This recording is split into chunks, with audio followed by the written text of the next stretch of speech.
Hello students, very good morning. स्वागत है आपका हमारे चैनल अपेक्स करियर पॉइंट पे। तो पिछले दिनों के क्लास में हमने आप लोगों को ग्रेविटेशन से रिलेटेड जितने भी थ्योरी वाले पार्ट थे वो कंप्लीट करवाएं।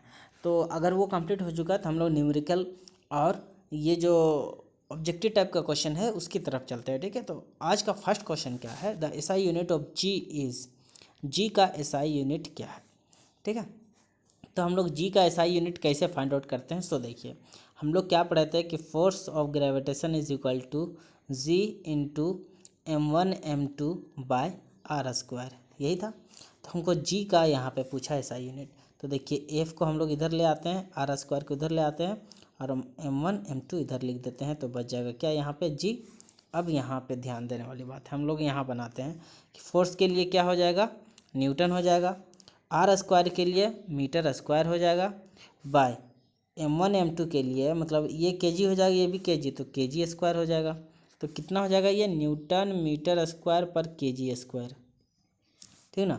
तो देखते हैं, यहाँ न्यूटन मीटर है तो ये गलत हो गया, यहाँ पे न्यूटन स्क्वायर है ये गलत हो गया, न्यूटन केजी है ये गलत हो गया। देखिए यहाँ पे ऑप्शन नंबर डी जो है क्या है, न्यूटन मीटर स्क्वायर पर केजी स्क्वायर है। ठीक है, तो आपका ऑप्शन नंबर डी करेक्ट हो जाएगा। आते हैं नेक्स्ट क्वेश्चन, क्या कहा है कि inverse square law means force is directly proportional to 1/r² होगा। इन्वर्स यही हम आप लोग को बताए थे थ्योरी में। ठीक है, कि इन्वर्स स्क्वायर लॉ जो होता है वो क्या होता है, 1/r² के बराबर। तो यहाँ क्यूब है, यहाँ पावर 4, यहाँ पे ऑप्शन नंबर सी जो है आपका क्या है, करेक्ट आंसर हो जाएगा। क्यों, क्योंकि 1/r² है किसके, force is directly proportional to 1/r²। Option number C will be correct answer. Next question क्या कहा है, what is the ratio of the force of gravitation between two masses m1 and m2 kept at a distance of r on the earth and on the moon। तो हम आप लोग को बताए थे कि मून में अगर बोले थे कि 60 kg है अगर अर्थ में, ठीक ना, तो 1/6 हो जाता है मून में, यानी कि ये 1/6 यानी ये 10 हो जाएगा। मतलब रेशियो कितना हो जाएगा, 60/10 अगर करते हैं तो वही बात होता है ना कि अगर मतलब अर्थ में यहाँ पे पूछा अर्थ और मून, ठीक ना, तो बात को समझिएगा, मून और अर्थ नहीं पूछ रहा है, पहले अर्थ पूछा फिर मून पूछा।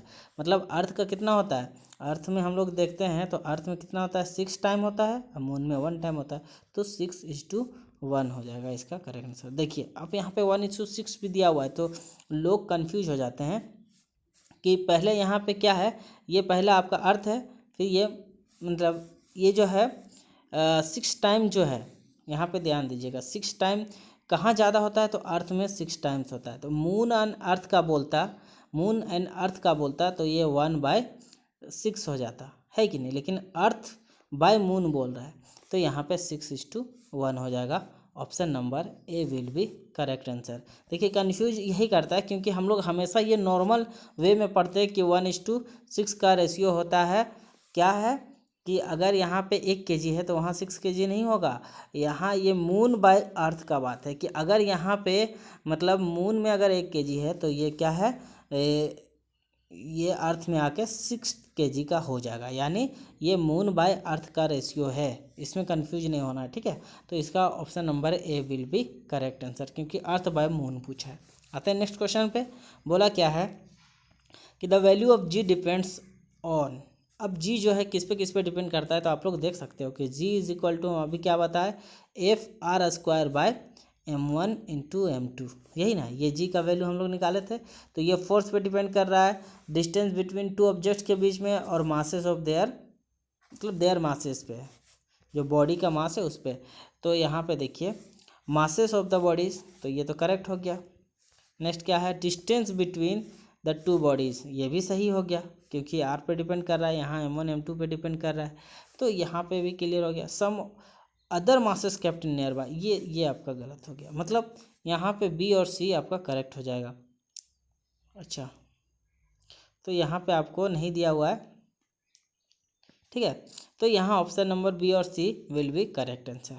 ठीक है, नेक्स्ट क्वेश्चन क्या कहते हैं, क्या है, Newton's law of gravitation is valid only on earth. देखिए पहला यहाँ पे देख लीजिएगा, क्योंकि लोगों को मतलब यहाँ पे क्या है कि यहाँ पे अगर रहता बी और सी बोथ रहता तो आपका करेक्ट आंसर हो जाता, लेकिन मास पे भी डिपेंड कर रहा है जी, और यहाँ पे क्या है, डिस्टेंस बिटवीन टू बॉडीज़ पे कर रहा है। Value of G depend on, अच्छा देखिए जी का वैल्यू होता है 6.67 पढ़े थे हम लोग, 10⁻11 करके पढ़े थे।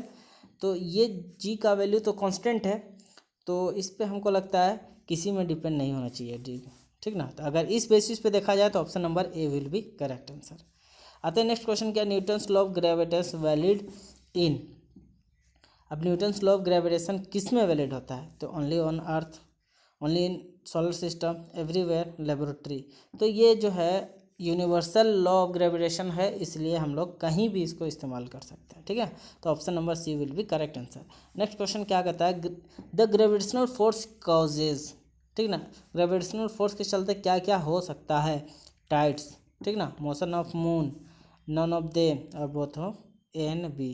तो ये आपका option number D will be correct answer, कि टाइड्स जो आते हैं वो मतलब ग्रेविटेशन के ही चलते, और मोशन ऑफ मून भी ग्रेविटेशन के ही चलते होता है, मतलब option number D will be correct answer. यहाँ पे बोथ ए एंड बी दिया हुआ है, ठीक है। नेक्स्ट क्वेश्चन क्या कहा है, नेक्स्ट क्वेश्चन कह रहा है कि the masses of the body on moon is 40 kg, what is the weight on the earth. अब देखिए अर्थ में इसका कितना है, तो हम बोले थे अर्थ में 6 टाइम्स हो जाते हैं, जो भी मून में होता है उसका 6 टाइम, तो 6 इंटू ये जो मून में कितना है 40, तो मल्टीप्लाई कर देंगे तो 4 6 जार 24 और ये 0 मतलब 24 मतलब 240 kg हो जाएगा। तो ऑप्शन नंबर ए में ही दिया है 240, तो ये आप जा हो जाएगा option number A will be correct answer.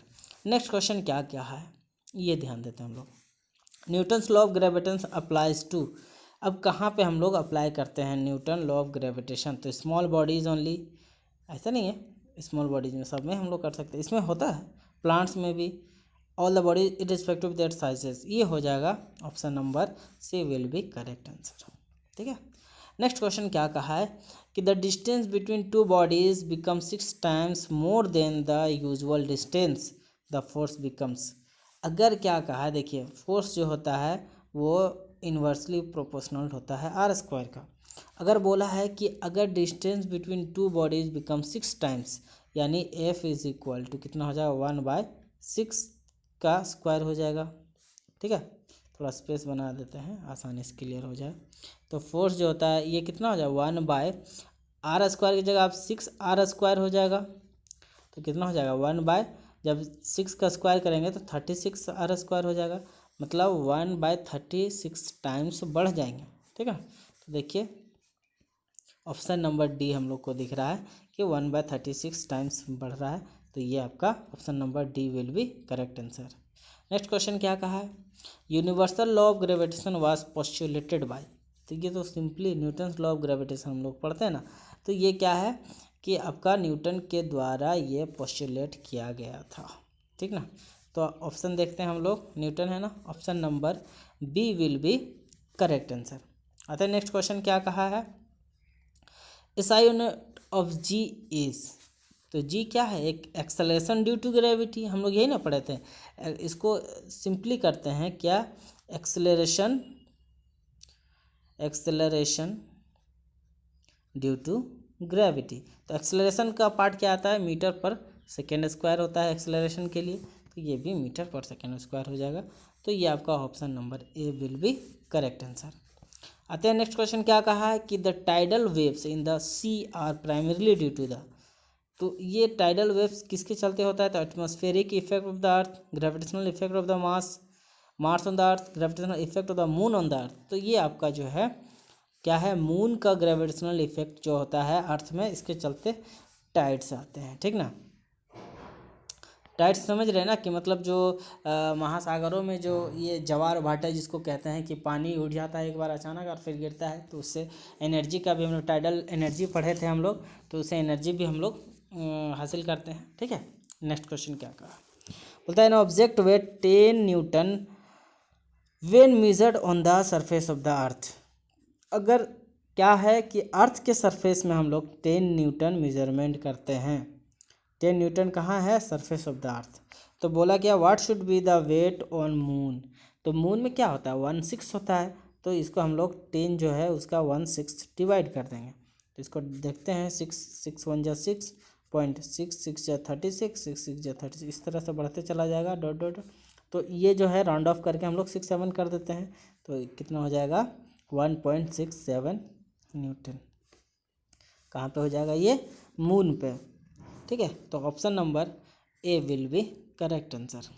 ठीक है, बहुत ही आसान क्वेश्चंस हैं, क्योंकि अगर थ्योरी कंप्लीट हो जाता है तो फिर ये जो ऑब्जेक्टिव टाइप बनाना बहुत ज़्यादा टफ नहीं रह जाता है। क्या कहा है, gravitational force between two bodies doesn't depend on. Gravitational force किस पे डिपेंड नहीं करता है, देयर सेपरेशन पे करता है, कितना दूरी पे है। देयर मासेस ये भी करता है, द प्रोडक्ट देयर मासेस ये भी करता है। तो ऑप्शन नंबर डी देखने के the medium between two bodies, ये इस पे डिपेंड नहीं करता है, क्योंकि मीडियम पे डिपेंड नहीं करता है कि क्या मीडियम है बीच में, बस ग्रेविटेशन लग जाता है। क्योंकि हम लोग देखे हैं कि जो फोर्स होता है जनरली, हम लोग फोर्स का क्या देखे हैं कि G × M1 M2/r²। तो ये हम लोग मास पे और उसके डिस्टेंस बिटवीन टू बॉडीज़ पे डिपेंड करता है फोर्स। ठीक ना, तो मतलब इसके बीच में क्या है कि मीडियम पे कोई डिपेंड नहीं करता है। तो option number D will be correct answer. ठीक है, नेक्स्ट क्वेश्चन क्या कहा है कि the weight of an object is the quantity of matter contain. नहीं, ये तो आपका मास कहलाता है। रिफर्स टू इस इनर्शिया, ये भी नहीं होगा।